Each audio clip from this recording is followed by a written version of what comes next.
So we'll be discussing about the myocardial infarction, especially the ECG changes, right? कि आप जब for example myocardial infarction वाला patient आपके पास आता है, आपके पास ECG आता है उसका, तो आप कैसे उसको देख के बता सकते हो कि whether it is a myocardial infarction patient और नॉट, राइट?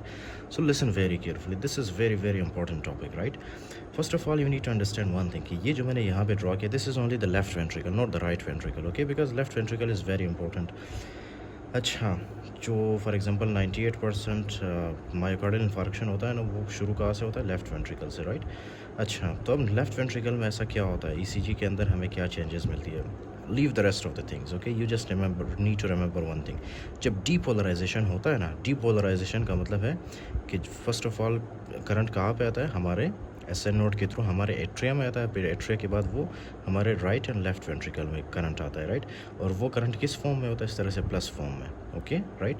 तो क्या है कि जैसे ही हमारा लेफ्ट वेंट्रिकल कम्प्लीटली डीपोलराइज होता है ना, right, for a short period of time, ये हमारा जो वेंट्रिकल है ना, लेफ्ट वेंट्रिकल, ये कम्प्लीटली डीपोलराइज होता है.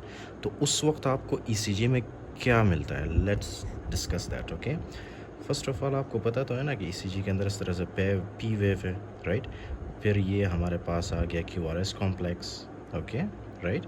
क्यू आर एस कॉम्प्लेक्स के बाद this is the S T segment, right? And this is T wave.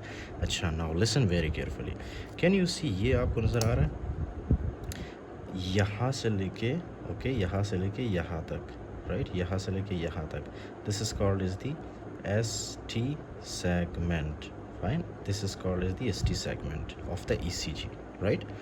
अब ये ST segment इस तरह से स्ट्रेट क्यों है?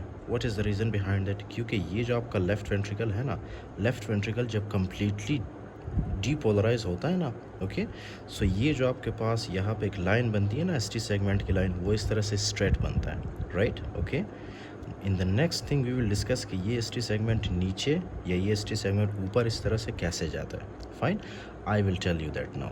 You just have to remember कि जैसे ही डीपोलराइजेशन होता है ना हमारे लेफ्ट वेंट्रिकल में, राइट, उसकी वजह से क्या होगा, एक यहाँ पे एक लाइन बनेगी ईसीजी के अंदर, that line is called as ST segment. Fine, और वो लाइन कैसे होगी? वो लाइन बिल्कुल इस तरह से स्ट्रेट होगी, right? This is the normal, right? What happens normally in your body. Now the next thing that you have to see, let me explain for you. Stable angina के अंदर क्या होता है? Fine, stable angina के अंदर, do you know हमारे पास हमारे heart में इस तरह से क्या होते हैं? आर्टरीज होते हैं, राइट? ये आर्टरीज क्या करते हैं? हमारे हार्ट को क्या सप्लाई करते हैं? ऑक्सीजन सप्लाई करते हैं. Fine, right? उस आर्टरी का नाम क्या है हमारे पास? Coronary artery. फाइन, ओके, तो ये आ गया हमारे पास क्या चीज़? Coronary artery. This is the coronary artery, suppose कर ले आप, ठीक है? अब क्या है कि स्टेबल एंजाइना में, स्पेशली स्टेबल एंजाइना के केस में, इसमें क्या होता है? इसमें ये जो आपका ल्यूमन है ना कोरोनरी आर्टरी का, these will be blocked, okay, there will be blockage of the coronary artery vessel. Fine, जब ये 70% या मोर देन 70% ये ब्लॉक होता है ना, तो उससे क्या होता है कि यहाँ पे नॉर्मल ब्लड सप्लाई या नॉर्मल ऑक्सीजन एंड न्यूट्रिशन हमारे हार्ट को नहीं पहुँचता. स्पेशली कौन से लेयर में? स्पेशली ये जो आपको नज़र आ रहा है ना, this is the endocardium and this is the myocardium, right? ये बीच वाला एरिया जितना भी आपको नज़र आ रहा है, this is the myocardium. Fine, अच्छा, और ये जो आपका एंडोकार्डियम है ना, राइट, एंडोकार्डियम के बिल्कुल नीचे वाले एरिया को, इसको हम क्या कहते हैं? Sub endocardial region. This is called as the sub endocardial region. Sub endocardial region क्यों कहते हैं? क्योंकि this is present just below the endocardium, right? तो अब इसको कौन ब्लड सप्लाई कर रहा है? इसको हमारा कोरोनरी आर्टरी सप्लाई कर रहा है, राइट? कोरोनरी आर्टरी में पहले ब्लड आता है इस तरह, उसके ऑक्सीजनेटेड ब्लड, फिर उसके बाद वही ऑक्सीजनेटेड ब्लड जाता है हमारे कोरोनरी आर्टरी के ब्रांचेस में, राइट? फिर उसके बाद इसको ब्लड पहुंचता है इस तरह से, ओके? अब क्या है कि स्टेबल एंजाइना के केस में मोर देन 70% ब्लॉकेज है कोरोनरी वेसल की, right?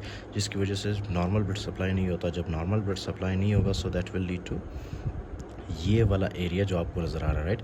These area will lead to the ischemia, okay, these area will lead to the ischemia.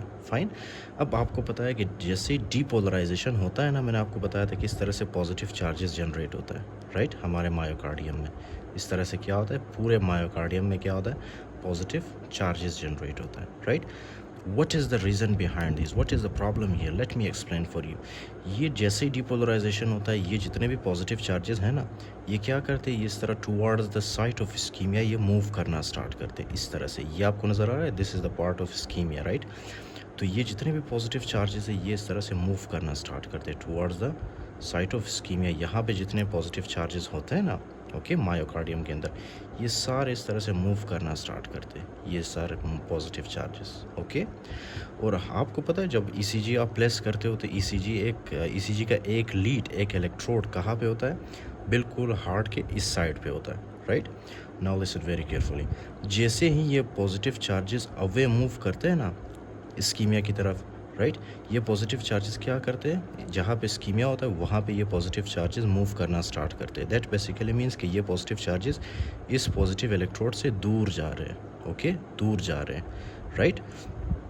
तो जैसे ही ये दूर जाते हैं ना, आपको ईसीजी के अंदर क्या फाइंडिंग मिलती है, listen very carefully now, right. ECG के अंदर आपको क्या फाइंडिंग मिलेगी, मैंने आपको बताया था ना कि ये किस चीज़ को कंट्रोल करता है, हमारे एसटी सेगमेंट को। तो जैसे ही ये positive charges towards the ischemia move करते हैं ना, दैट बेसिकली मीन्स कि ये पॉजिटिव चार्जेस हमारे पॉजिटिव इलेक्ट्रोड से दूर जा रहे हैं, ओके। और ये वाला जो पॉजिटिव इलेक्ट्रोड है ना, this will become very sad, okay, sad, और this will become depressed, fine, depressed. तो एज ए रिज़ल्ट ये जो एसटी सेगमेंट है वो क्या होगा, इस तरह से डिप्रेस्ड होगा, फाइन, इस तरह से डिप्रेस्ड होगा। फिर उसके बाद आएगा टी वेव, ओके। सो ये इस तरह से आपका एसटी सेगमेंट क्या होगा, डिप्रेस होगा। और ये क्यों डिप्रेस होगा, क्योंकि ये पॉजिटिव चार्जेस मूव कर रहे हैं अवे फ्रॉम द इलेक्ट्रोड, और ये पॉजिटिव चार्जेस कहाँ पे जा रहा है, towards the site of ischemia, right.